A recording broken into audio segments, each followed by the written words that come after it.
Hello, everyone. Welcome back to Threpticon. Today we're going to talk about Jainism, the religion of Ahimsa.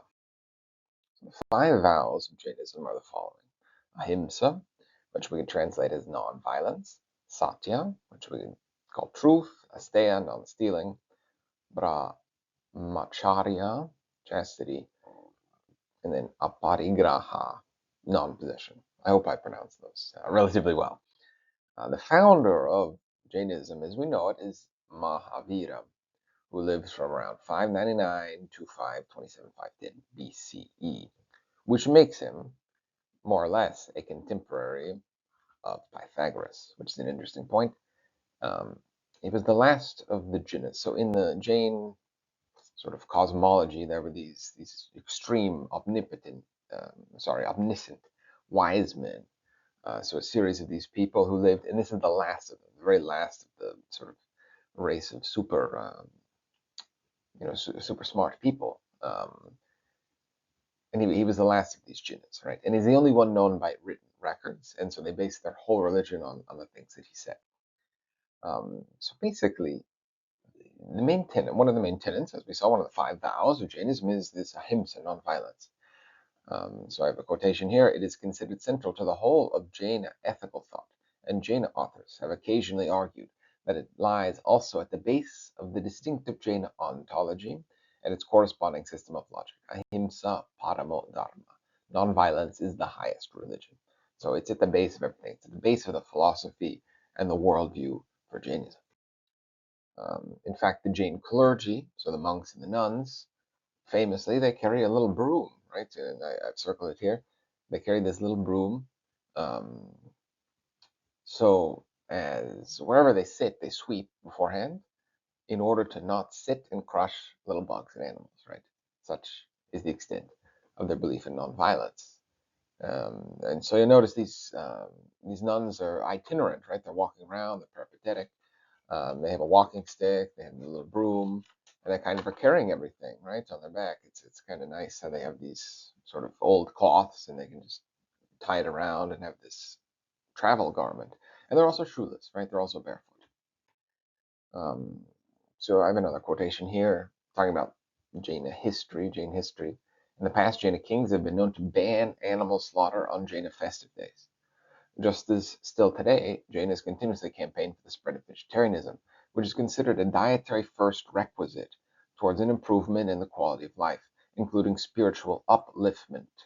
Charity is extended not only to human beings, but to all that lives. Apart from financial support to medical initiatives which benefit humans, the Jainas are known all over India for the typical institutions of animal hospitals, where a variety of animals are nursed to health or sheltered until death overtakes them.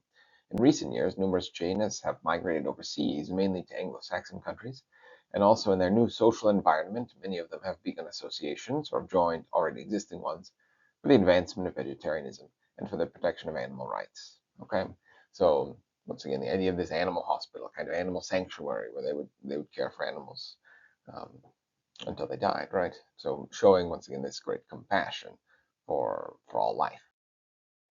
So all of this has to do with the sort of ascetic tradition, and it's a part of Jainism, especially for those who are extremely serious about it, right? They observe ideas about fasting, and in order for spiritual gain, right?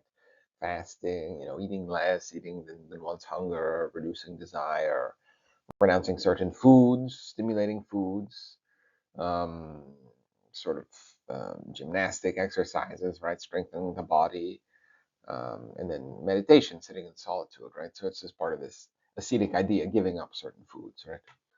Um, so here's a quote discussing it from one of their canonical texts called the Canonical Text on Behavior, Akaranga Sutra, from the 4th or 3rd century BCE. So, quite a long time ago, 2,400 years ago.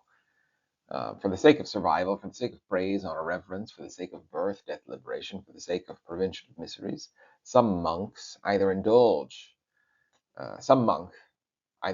himself in action, causing violence to the beings or earth body through various kinds of weapons, makes others to cause violence to the beings of earth body, or approve of others causing violence to the beings of earth body. Such an act of violence proves baneful for him. Such an act of violence deprives him of enlightenment. He, the true ascetic, comprehending it, becomes vigilant over the practice of self-discipline.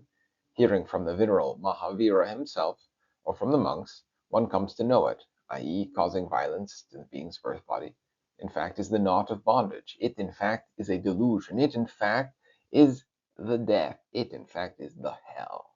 Right? So he's just saying here that violence, people, it's going to come back to you, right? It's baneful for them. It's damaging.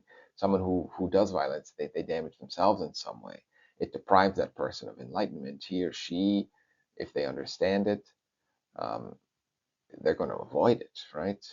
And then they invoke Mahavira, the founder of the religion himself, saying, if you engage in violence, you'll be living death. You'll be living hell, right? So you should be nonviolent, like I said, like this monk here. He's not harming anyone. So that's it. If you've ever heard the word ahimsa before, where did you first hear it? I'm interested to know. Let me know in the comments below. Here's my bibliography for today, and thank you very much for watching. Have a good one. Bye bye.